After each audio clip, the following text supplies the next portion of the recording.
Hello, thank you for joining us. Welcome to this afternoon's webinar event, Kicking Goals with Statistics, Mathematics in the AFL. In fact, there's a lot of mathematics in the AFL. We were just discussing in our practice session. It's beyond statistics, although of course that's often what we see. There's even a bit of calculus in there as well, and I think you might like to also take a look at dominance matrices. But I'll let our panelists tell you a lot more about that. Can I please welcome them both? Our regular panelist, Peter Fox. Good afternoon, Peter. Good afternoon, Brian. Peter regularly presents for us and maintains the Texas Instruments Australia website. And our other panelist, special invite for today, Paul Salmon, AFL legend, and also a dabbler with statistics and data himself. Good afternoon, Paul. Hello, Brian. Thank you for that introduction. I just want to say, and g'day, Peter, how proud my mum would be that I'm on a mathematics related program with anyone, given my history. But it's nice to see you guys. Thank you. Terrific. Thank you again for joining us. We can see the bio photos there, and Paul is taller in those photos than Peter and myself. My name's Brian Lannon. I'm your host. I'll be in the background. If you have any questions, please type into the chat. Please direct your questions to all panelists, and I may be able to respond directly or send them across to our presenters, Peter and Paul. And I will transfer across to Peter's screen. Peter, of course, will tell you a little bit more about Paul's stellar AFL career, integrated into his the stellar mathematics. Thanks, Brian. Obviously, we've titled this one Kicking Goals. Hopefully you like my little exclamation marks there. My attempt at humour, that's about as funny as I get as a mathematician. So we've got a couple of activities we're going to look at. The first one is on the Coleman Medal, where we look at the number of goals scored by the leading goal kicker. Instituted in 1981. Prior to that, it was just the leading goal kicker for the season. And we look at some of the statistics surrounding that and get Paul's opinion on what's happening with the game, as you will find out. Another one we've got is winning strategies, where we look at what sort of possessions help define the success of a team. You might often hear the commentators say they're over handballing. You don't win games by handballing. You win them by kicking goals. Well, that might be true, but what statistics really underpin the success of a team? So Paul, being a ruckman, might have a bit of a say in that one. Dominance matrices, for those that have not seen them or heard of them before, essentially they apply to a situation where not every team in the competition plays every other team. Now, back in the 70s, when there was only just the 12 teams, 22 home and away games meant that every team played every other team twice. Then all sorts of weird things like buys, because we had an odd number of teams and things were introduced. And then we couldn't get all the matches so you could play every team twice. And as a result, we question whether a win is a win. If you win against the top team compared to winning against the bottom team, is it really worth 4 points? A volume of a football, a bit of calculus. Essentially, you get a ball and you rotate it around, or an ellipse, and rotate it around the axes. It gives you a volume. We're not going to cover that one here, but it's one of the activities on our website. Does a bit of calculus, so you can put some calculus into football. Which brings us to some calculus, and part of the inspiration behind this webinar and having Paul as one of our guest speakers. So what happened, I was actually at a football match, and Paul was on the correct side of the fence. Well, you could argue I was on the correct side. I was a spectator. And I watched the ball come flying down into Essendon's full forward position. As a Collingwood supporter, I was hoping it was going out of bounds on the full. Instead, this pair of hands just came out of nowhere and grabbed the ball. And he marked the ball next to the point post. And rightly so, the umpire stood in the middle of the goals and lined him up and made him walk back along the line, at which point you hit the fence pretty quickly, where the man on the mark is standing on the boundary line. You don't have a lot of room to kick it. So Paul just walked around the boundary line to distance himself from the player on the mark. But when he walked out to 40 metres, we're like, hang on a minute, is that right? And he took his run up for almost the 50-metre arc and lobbed it straight through for the goals. So a bit of genius, really. I'm not sure how much calculus he was doing, but he was a very straight kick and put that one straight through. So that's an actual maths activity now, based on what Paul did. There's a little animation going in the top corner of the screen there showing you. And one of the things you can get your students to do, get them really engaged in this, take them out onto your school oval and get them to walk around the boundary. Can they pick, by eye, the best spot to shoot from?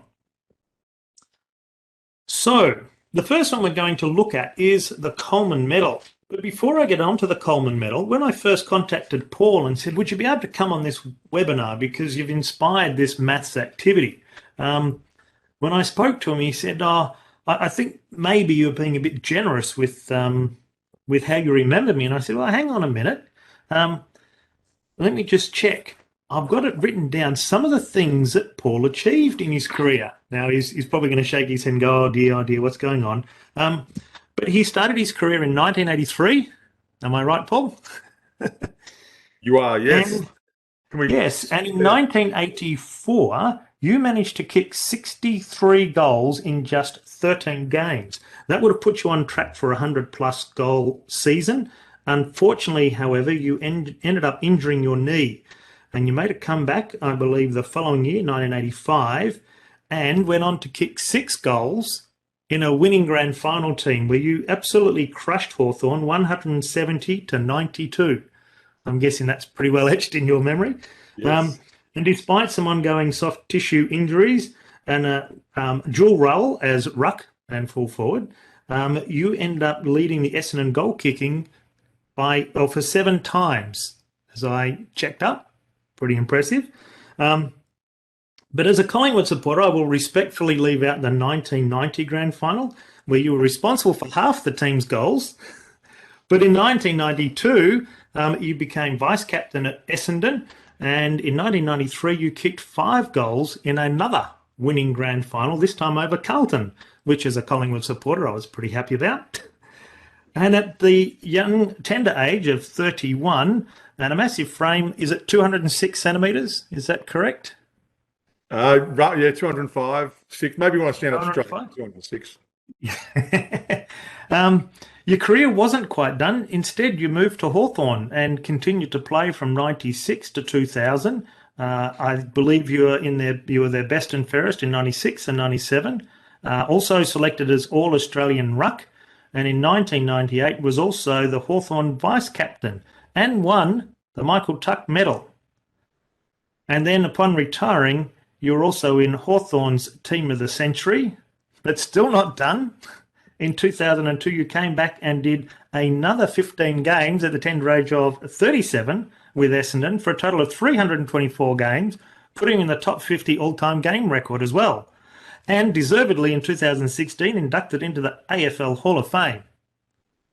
So I'm saying that does make you a football legend. So welcome to Paul, and thanks for joining us on this webinar. Thank you, Peter. And I quickly say that was a very flattering wrap-up. And I just want to pick up on your creating the angle. I did anything I could in my career to annoy Collingwood supporters. So it's great that's eaten away at you all this time, mate. It makes me feel very good. It has. Almost 40 years of eating away at me. Yes, it has. So look, the first one we're going to get you to have a comment on is the Coleman Medal. So what I've done is I've looked at the Coleman Medal specifically since sort of like when your career started. I mean, the Coleman Medal was first introduced in 1981, and I wrote down a couple of the players of the time, which you probably played against a fair few of these: Brian Taylor, Bernie Quinlan, Tony Lockett, Jason Dunstall, and Gary Ablett. Some of those names ring a bell? Yes, all former opponents, and in their own right, they're legends of the game. They're wonderful players. Yeah. Yep. So Jason Dunstall in 1988 kicked 124 goals. In 89, 128. And 1992, he kicked 139 goals in one season. He also bagged, I think it was 17 goals in one game. I'm not sure whether that was 92 or not, though.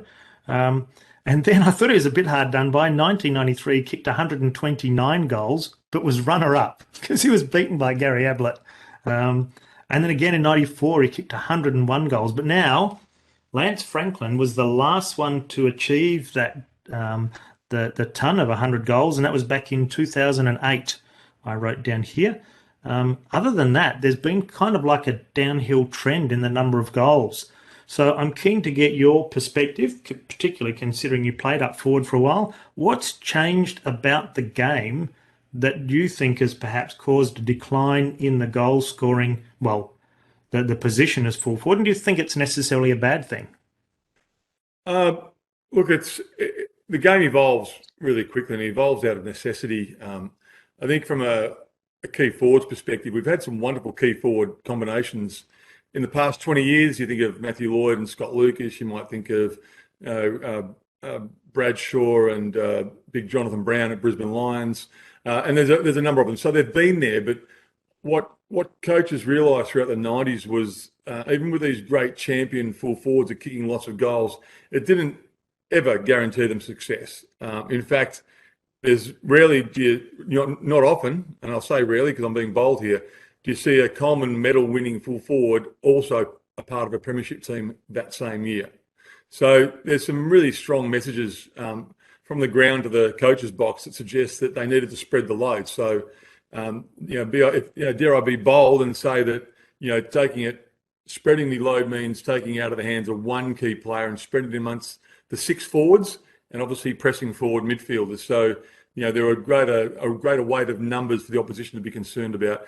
I can just draw one quick example that sort of highlights this. And it was a game I played in. I'm not meaning to be self-indulgent, but it became a little bit famous because on that day, Gary Ablett kicked 14 and I kicked 10. So you had two players kick double figures for the first time in the history of the game. Yet the guy who kicked 14 was in the losing side. And so I'd like to point that one out. Well, that's true, but it was examples like that kind of had coaches thinking, well, this is not sustainable. So I think the answer to your question is the game had to evolve. It did do so at the expense of some of the most exciting players in the history of the game, but that then got spread across the introduction of goal kicking small forwards, and we've all, I think, enjoyed the careers of players like Stephen Milne and Cyril Rioli and these wonderful footballers that came forward. We did have the era of Lee Matthews. I'm not saying there weren't very good small forwards in history, but there's been a greater weight of numbers on them in the past 20 or 30 years. So, look, I like anyone else. I'd love to go to the football and see dominant forwards. It's an exciting part of the game, but it just had to change. Yeah.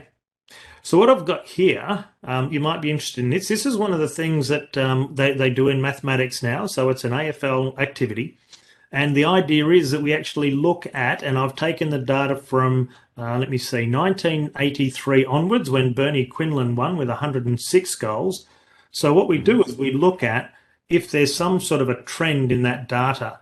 So I can put the year on the x-axis and the number of goals, if you like, on the y-axis, and we see this relatively steady decline. It's a little bit cloudy because it's not perfect, but we don't expect it to be. And then the idea is that students try and predict, where is this heading? Where are we going? And my daughter actually studies at Deakin University doing sports science, and she's talked about whether or not sport is a business or is it sport? What is the AFL more of a sport than a business or vice versa? And they struggle to, in a sense, kind of manipulate things, I guess, to keep it on track, to, as you mentioned, to keep the game exciting, because people do get thrilled with that full forward running out and taking the mark and backing them in to kick the goal. So students can do this activity, and then they can look at what do they think is going to happen this year? Where do we think that leading goal kicker might be? So they can analyze the graph and do what's called a regression. And if we use a linear regression, they get a function that kind of estimates where we're headed. And from there, they can determine what do they think is going to happen in the season 2023. Now, there's a little outlier down the bottom, as was this one way back in 1992, which I think was Ablett. Yep. And then there's this one down here. Well, 2020 wasn't exactly the season anybody had planned. So it was a shortened season. So that number could be adjusted a little bit to get us back on track. But the other interesting thing is that students might want to consider when they're looking at this is the fact that the overall number of goals by a team has also slightly decreased. Now, that could be, do you think maybe the idea of flooding back or non-positional play, does that affect the total number of goals scored by a team? That's to some degree, yeah. That does happen. I think I'm just looking. I was actually quite distracted then, Peter. I was actually interested in what you were saying. Does that happen often to you? No, not normally. No. No, I'm looking at this graph, and it does highlight a few things. And if you don't mind me just commenting, I think the trend between 2010 and 2020 is a more in, with the 2021 being the outlier, is a trend we're likely to see. I think that you can see that line between 2010 and 2020 is becoming to sort of flatten out, plateau a bit, and I think that will continue. I think the game's found its feet in terms of peak goals scored by one individual, and that's going to sit somewhere between 40 and 60 a season. So that's my view on that graph, and I think that just tells us where the game is in a very clear way where the game's tracked from that perspective. So really interesting stuff there. I certainly wasn't expecting that coming on the show today. I'm joking. It was a joke. It was great. That's great stuff. Peter, I'm just wondering. And I'm typing into the chat. I'm just wondering, could we extrapolate to find the year in which one goal would be sufficient to win the Coleman Medal? Oh, yeah. There's a thought. If punters have got their calculators ready, they could. Because that can offer hope for many of us. Sneak over the field and kick a goal. Yeah. I don't think we're going to see the likes of Buddy Franklin 1,000-goal haul too often in the future. It's as Paul mentions, it's kind of a thing of the past, having that dominant full forward. It's very much mixed around 3 or 4 players. And look, the bonus of that is that I do remember going to the football and you'd hear that the key forward had gone out with an injury and you slumped and thought, well, that's this game toasted. But I don't think that's quite the case anymore. Well, can you believe in the modern game we're actually starting to find defenders interesting? I mean, this is how far the game has come. We're starting to take an interest in players that are playing in defence because it's such an attacking part of the ground now. So, the trend that we're discussing today around, in this particular instance, goal kicking, is now heavily impacted by the transfer of play from defence to forward, which has changed a lot. And there's less space, so you calculate the clutter of space up in the attacking half of football of the football ground nowadays. Particularly where there are forwards that opposition are concerned about, they push numbers back. So there's a kind of a ripple effect happening with the numbers and impacting on the ultimate outcome here. As the trends in the game sort of shift towards mitigation of momentum in a game of dominant forwards. So the clubs have just got far better at defensive strategies. That's what's happened. Yeah. And they tend to run to space now. I'm guessing back in your day, you must have had a lot of players pushing hard up against you. I know, not that I played much football myself, but I know if I played in the back, then you made sure your shoulder was pretty much hard up against the full forward so that you'd get a feeling of when they're about to move and which direction, because you wanted to keep your eye on the ball, but you couldn't let them out of your sight because they'd be off and marking, and you'd look like a slow tortoise in the process. That's fair enough, Peter. And I got some great advice from the iconic, from an AFL perspective, player Peter Hudson, who was a great goal kicker of his day. And Peter gave me some advice one day. He said, Paul, if as a forward, if you're in one mind, you're guaranteed your opponent's in 2. So he said, always don't second guess yourself. Back your move in and let the defender respond, because you're controlling. In a way, you're controlling the defender's response. So that's an important point you make. And which as forwards we try to get good at trusting our instincts, but also making sure we don't second guess ourselves and we keep our defenders wondering, of course, what our next move might be. That's that's a real asset to the good forwards. Yeah. Mm. All right. So the next one we're going to have a look at is something called winning strategies. Now, I've heard commentators say this on numerous games. You don't win matches through handballs. I mean, it's obvious that you win matches through kicking goals. That's a no-brainer.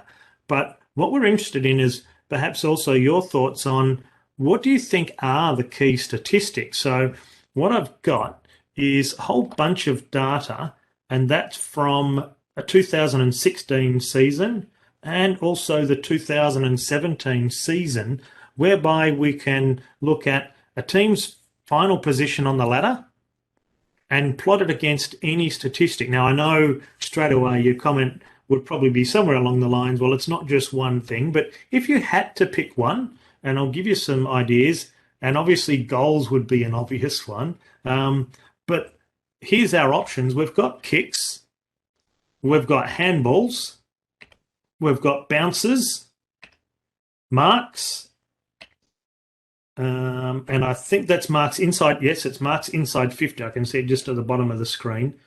Then that might be one of your favourites, hit-outs, the roll of the ruck, freeze 4. And I think as Collingwood supporters, we would always claim we're hard done by with the free kicks. Statistically, there's no evidence to support that. Freeze against, tackles, clearances, so then also centre clearances. So in other words, how well, because it's all very well. I mean, I do remember in one of the games I played, I was doing really poorly against the opposition ruck, which I later found out was the ruck for the reserves ruck for Richmond at the time. And I said to my teammates, someone's going to have to replace me in the ruck because I'm not tall enough. I was strong enough, but not tall enough to fend off this other guy. And they said, don't worry about it. We're roving his tap outs. Just hinder him. Confidence booster. Anyway, yeah, that's right. Centre clearances, goals. Obviously, that's a no-brainer, and behinds, perhaps not so good. And interchanges. Is it the number of interchanges that a team puts through? Is that helping? So yeah, there are main statistics. Clangers is a good one. Does that correlate? The more mistakes you make, does that correlate with wins or losses? So there's a lot to take in there. There's about 15 different stats. If you had to pick one of them, which one do you think might have outside the goals, obviously, which one do you think might have a role in the position of a ladder, position on the ladder that the team might have?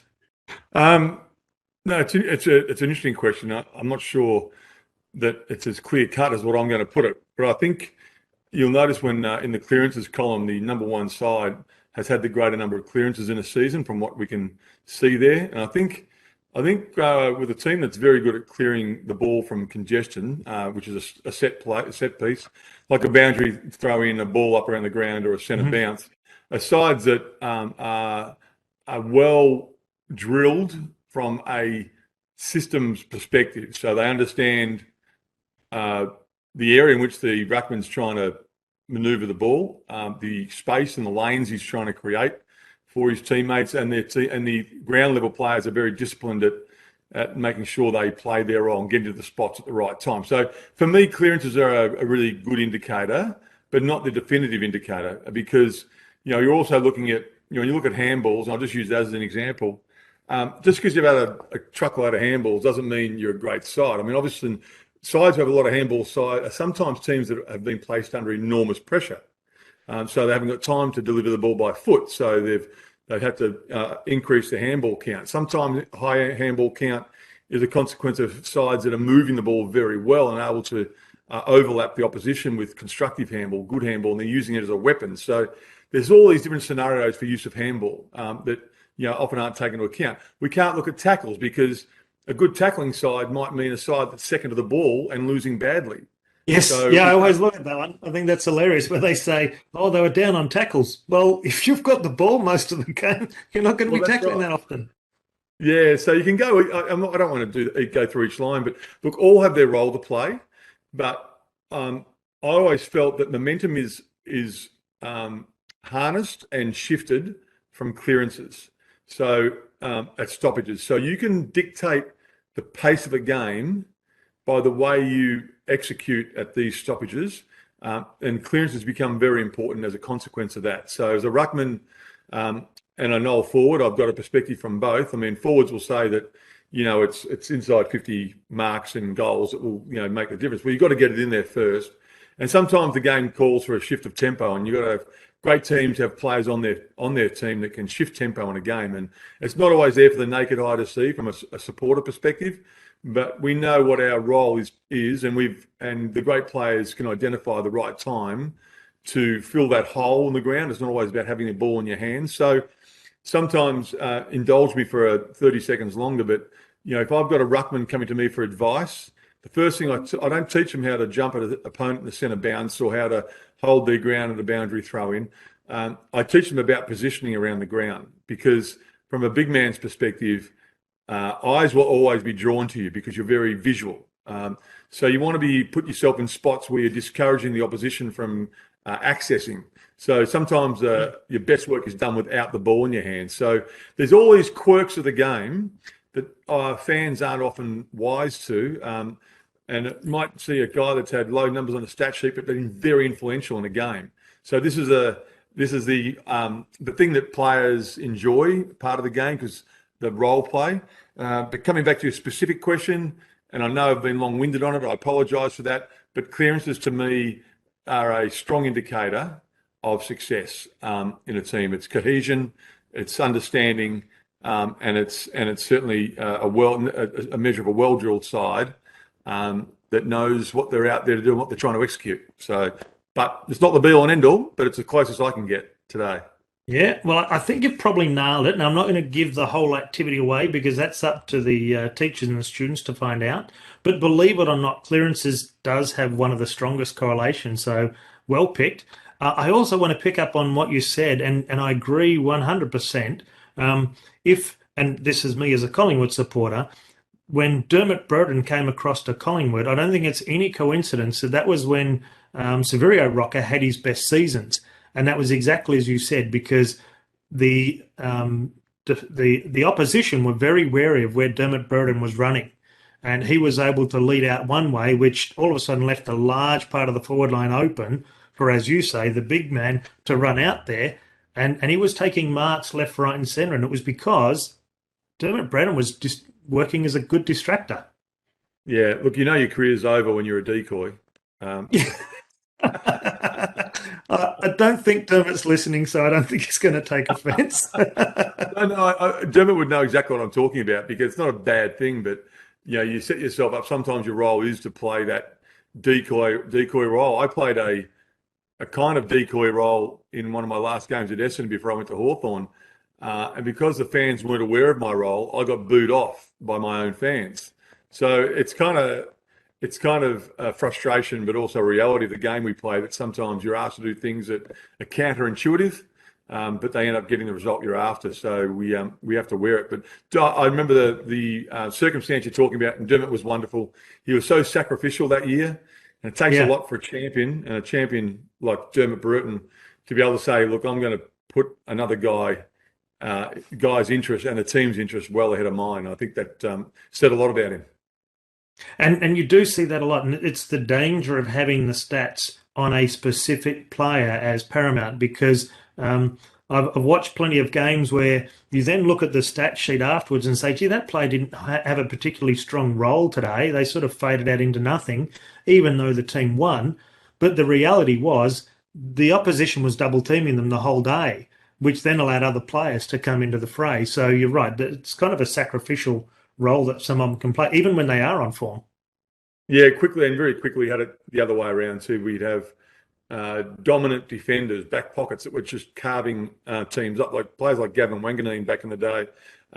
So once you get dominant back, you need a forward that's going to drag them away from the action, take them away from where they want to be. So there are those sorts of roles which only sort of support what we're saying here, Peter. And there are guys that were put into teams to be what we used to call rabbits, which is, go on to a fresh player going on to a very strong midfielder going well, and to make him accountable. So to run as hard as he could for 10 minutes to make that player accountable, and hopefully fatigue them even more, which would benefit the team, us as a team, more as the game wore on. So, yeah, these roles that happen in football probably still today, but they were quite prominent back when I played, for sure.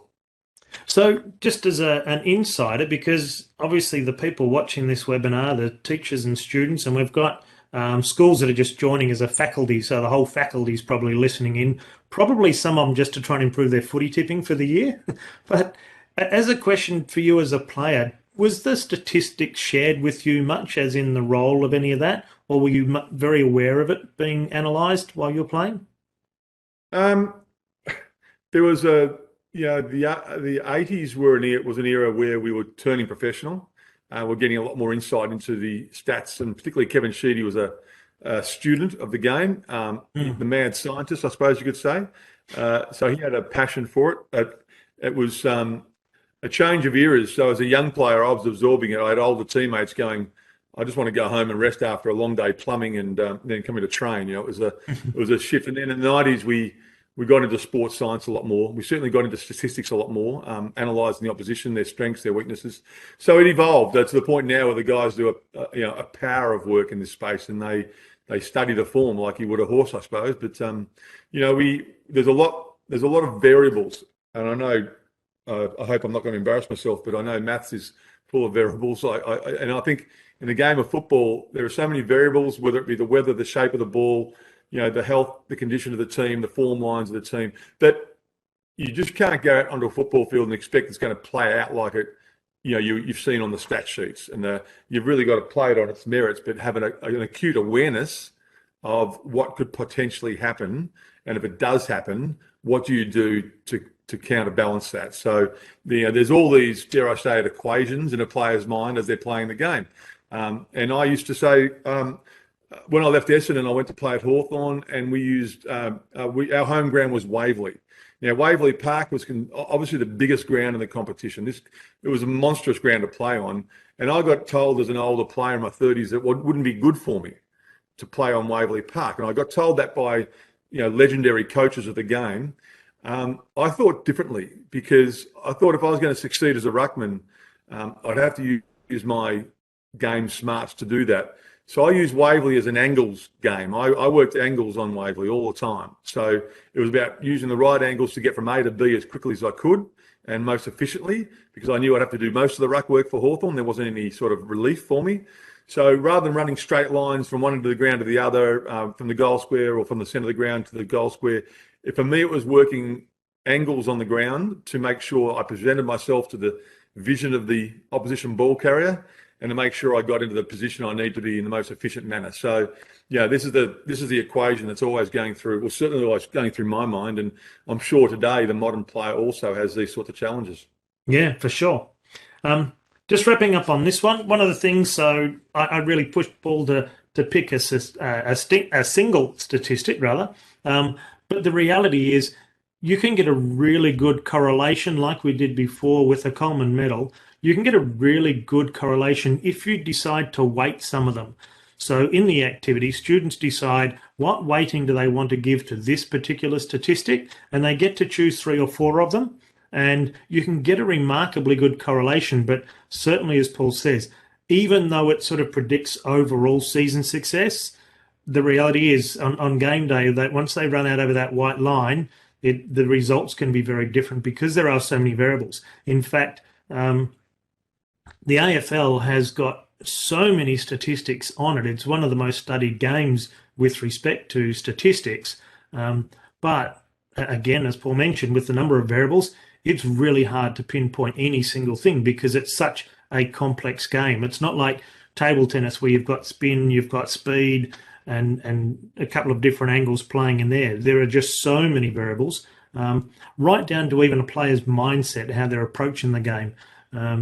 And I watched a couple of years ago, remember Geelong was really dominant in the ball, in the game rather. And what happened was a team came up and they put a lot of pressure on them. And all of a sudden, I think it goes back to instinct. They had to respond very quickly. So maybe some of the strategies had disappeared during the game. Now, let's just spend a moment going back to, I guess, what kind of inspired this getting you on board to chat about this. I'm just wary of the time, making sure we don't go over. So what happens in this particular one, this is wrapping right back to where we were at the start. And Brian, I'll just get you to monitor the chat in case people have got questions there. This particular activity starts off with the more simple version, and that is a soccer field, which some of the teachers will have seen this one before. And that is the person's running towards the goals.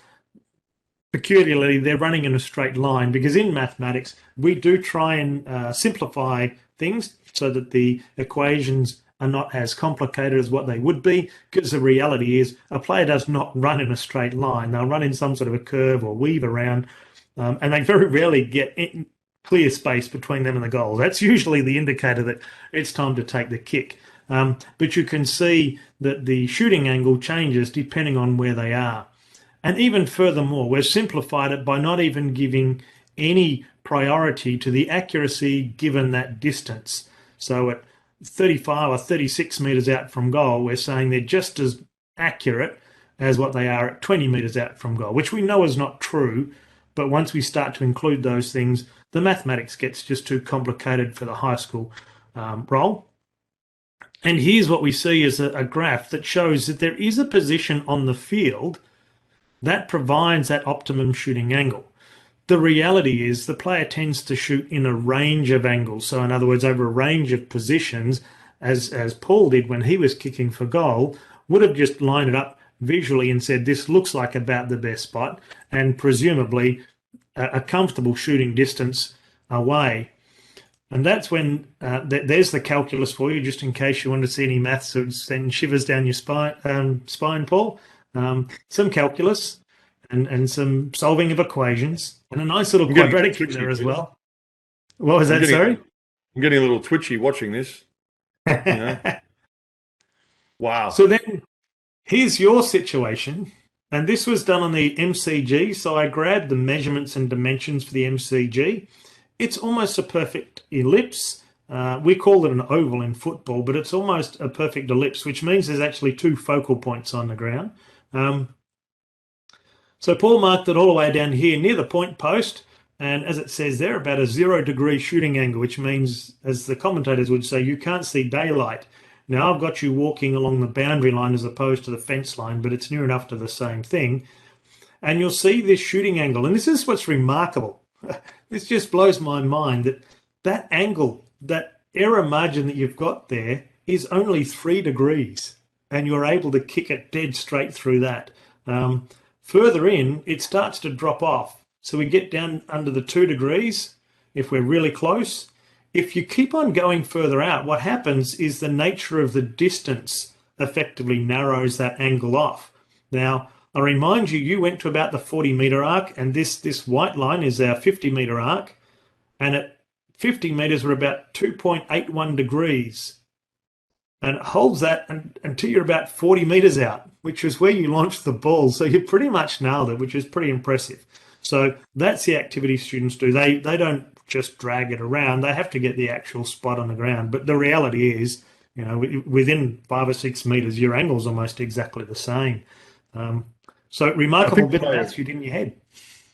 Well, I wish I could lay claim to being a stroke of genius, but it was a natural inclination to want to use the fence as the kind of framework for my angle, my decision. So I think they've changed the rules since then. They don't let players do what I did anymore. Is my assumption now, because I haven't seen it too often. But you know, players are very confident, and I was also to try and kick it around the corner. But you know, I also very confident in my routine in terms of a straight line. So it made sense to me to open up the angle a bit, and give myself a little bit of daylight between the two goalposts.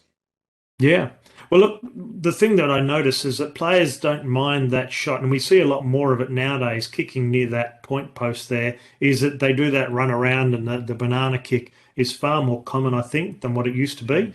Yeah. On that point, would you like to see the torpedo come back into the game? Is that something that would excite you?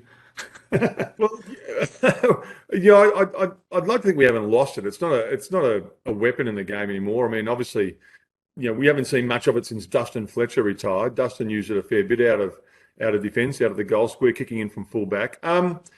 Look, I'd hate to think we've lost it. It's not a constructive kick anymore. It's too unpredictable. So, each team are playing the percentages in the game, and they don't want high risk kicks, particularly field kicking. So there'll be a time when a player's got an after the siren shot from between the 50-metre arc and the centre square or beyond, or someone's trying to get that. There's 1 minute to go, and they're kicking in from defence. So they'll lay a torp out of the goal square right down the middle. Those sorts of things they're scenario driven.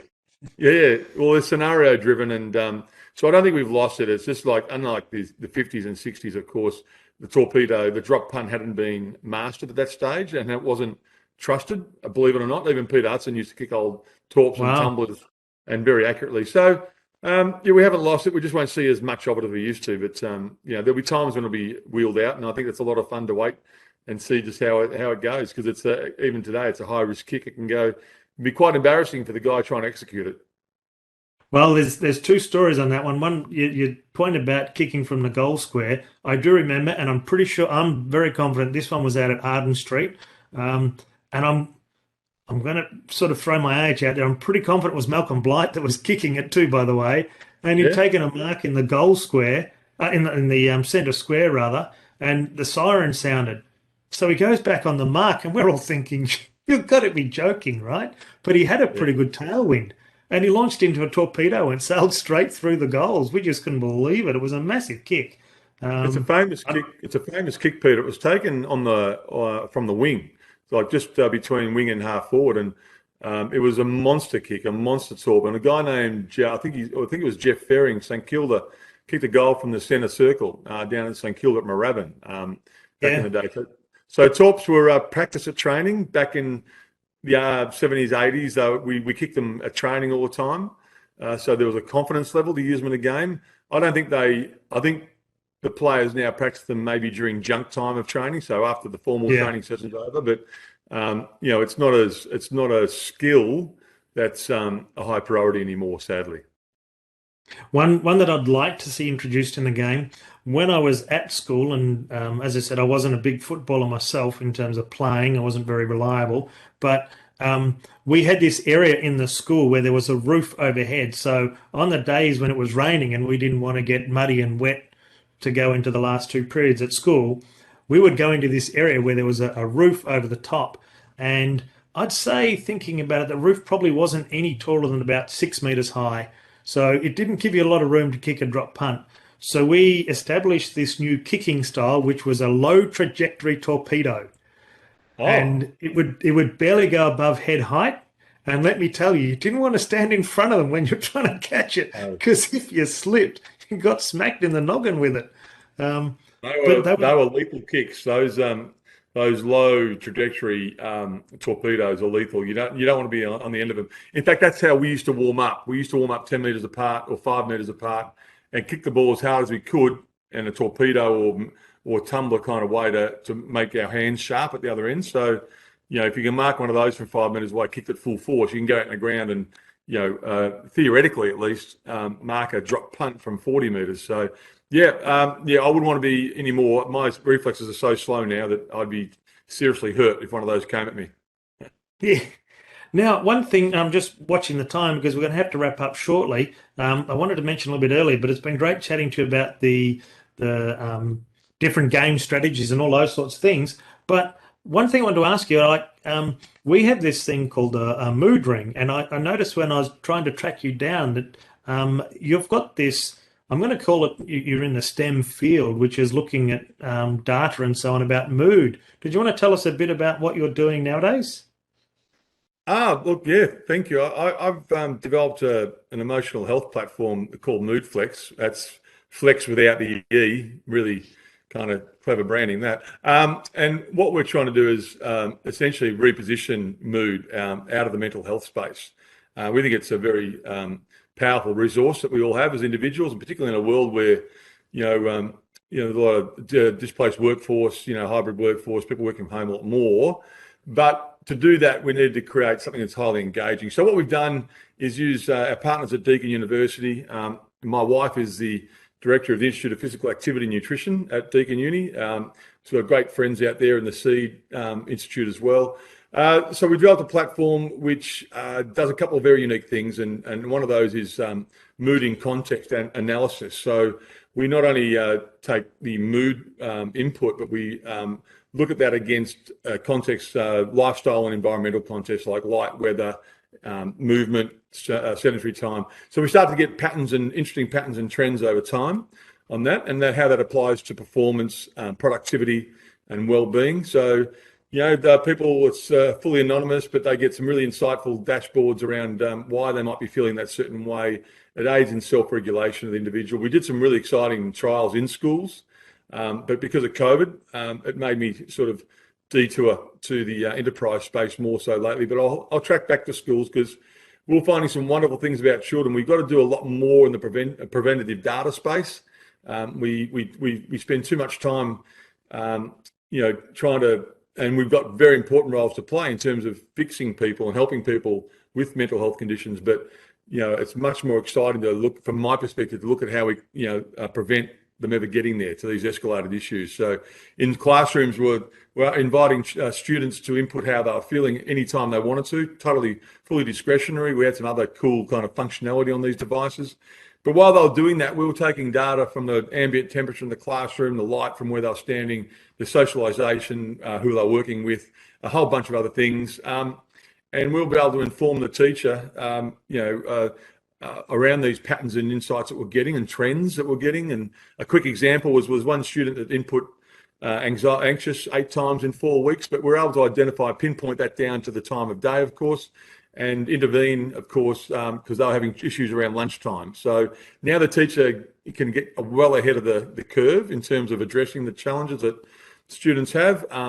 There are other students, there was one particular in the US that was recorded 32 happy inputs over 4 weeks, but 28 bored inputs. So now you've got students at the other end of the spectrum who love the classroom, but are not engaged enough. So anyway, I won't bore you. I took a bit of a tangent there because I just wanted to sort of scratch around that for a second, but really enjoying doing this. It's a one-of-a-kind platform. And the more we can get engaging, emotional kind of connectivity between place, which might be a classroom or a work environment, and self, it's a pretty cool thing to be doing. So thanks for asking. Really enjoying it. Yeah, look, just as we wrap up, I'm just watching it on that time. I think I mentioned to you, I went to a conference and there was a professor, or Dr. Marsha Tate, that was there presenting as a keynote.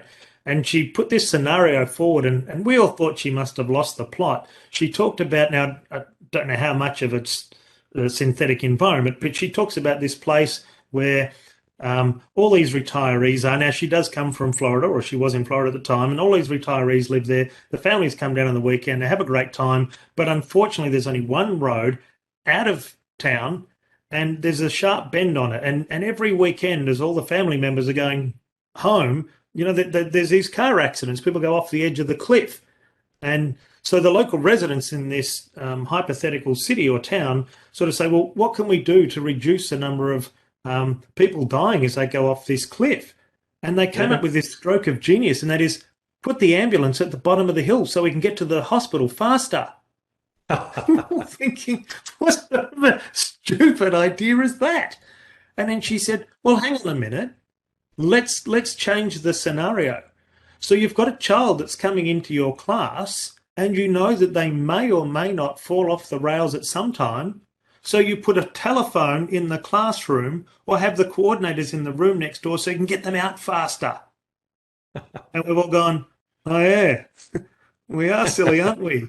And that idea of preventative, putting the guardrail up, putting the things in place, and then monitoring and tracking it as they're going on to get that live information, so you're proactive rather than reactive, which is the message she was trying to get across, is we need to be proactive, and we need it a little bit more, I think, than the visual clues that we get as teachers. We all know that chatting on these webinars can be difficult because you miss out on some of those visual clues. So having science sitting behind it and giving us that extra input, noise level in a classroom, we know that triggers some kids off. Yeah, Peter, I've also put the link. Sorry, Paul. I'll put the link to MoodFlex into the chat. So if people take a look at that and just click on it, it will open the web page for them. Right, guys. Thank you so much. It's been lovely to converse with you today. I've enjoyed the chat very much. Thank you very much, Paul, and thank you to all of those people that rocked up. And I'm sure you've been busy out there, Brian, in the chat, just responding to all of those people putting questions in. Yep. So I'll hand over to you, Brian, to finish off. Okay. So once again, thank you both, gentlemen. Yeah, I find it interesting, particularly Peter, on that. What's the most influential thing in a game, like to determine game outcome, whether it be centre clearances, whether it be intercept marks or whatever. I have one of the things I've done. I don't know if it's cheating to take a look at computer tips as well, but it's an area that I quite like too, because that's obviously works. It's a working example of solid mathematical modelling, and I have also attended lectures where the writers of the computer modelling have gone through and explained their weightings for the various variables in order to come up with their tips. So well, there's a mathematician that has a website called A Matter of Stats, and Paul will shake his head when he hears this. He actually uses Pythagoras' theorem to help predict who the winners are going to be. Oh, yeah, indeed. Brian, do you mind if I very politely and respectfully let you go and pursue this while I shift off to another meeting? I thank you very much. Lovely to meet you guys. Thank you, Paul. For that chat. Terrific. Thank you for joining us. Thanks, Paul. Absolutely terrific. Yep. So as I did type into chat, this session has been recorded. You can find recordings of that either on the Texas Instruments Australia webpage or on our YouTube channel. As any last minute questions for Peter, you can type into the chat at the moment now. When I close the event, we invite your feedback, please. And as I said, with follow-up, you'll get a participation certificate and emailed to you. And along with that, information on how to access the support files. I'm sure you'd like to take a look at the activity that Peter was demonstrating on the calculator there. And Peter, are you looking to provide us with the TNS file? Yes, look, most of those are already available on the website. Once we've finished this, hopefully either this afternoon or tomorrow morning, I'll upload the kicking for goals one, which was based on Paul's kick and his movement along the boundary line. It was really nice and refreshing to hear that wasn't his actual plan to cheat, and it's not cheating. It's using common sense, but the fact that he was able to do it by eye. So yes, that one will be loaded up tomorrow. Right. I'm going to put some answers in there. At the moment, it's just the entire question sheet that I used to give to students, and I've taken out some of the scaffolding because I started that well before Kaz was around. So that activity's been running for me for a very long time. So all the other ones are up online, but we will certainly provide participants with links to those. And that's it. And they've got their TNS files with them, correct? Yeah, and if you haven't checked the activities on the website for some time, I'd encourage you to do so because they're being added to all of the time. And certainly there's a lot more that we do have on STEM behind sport. And or even not using STEM, but just using maths, dominance matrices, we didn't get onto there, Peter, but I know that there's an activity on the website there that I've used with my students on dominance matrices with sports teams. If you want to ensure that you stay up to date with the webinar program and what's new, make sure that you are subscribed to the Texas Instruments Australia newsletter. The link's on your screen now. Or if you'd like to phone for questions, the phone numbers now are on your screen. Once again, I thank both of our presenters, Paul Salmon and Peter Fox, and wish you all the very best.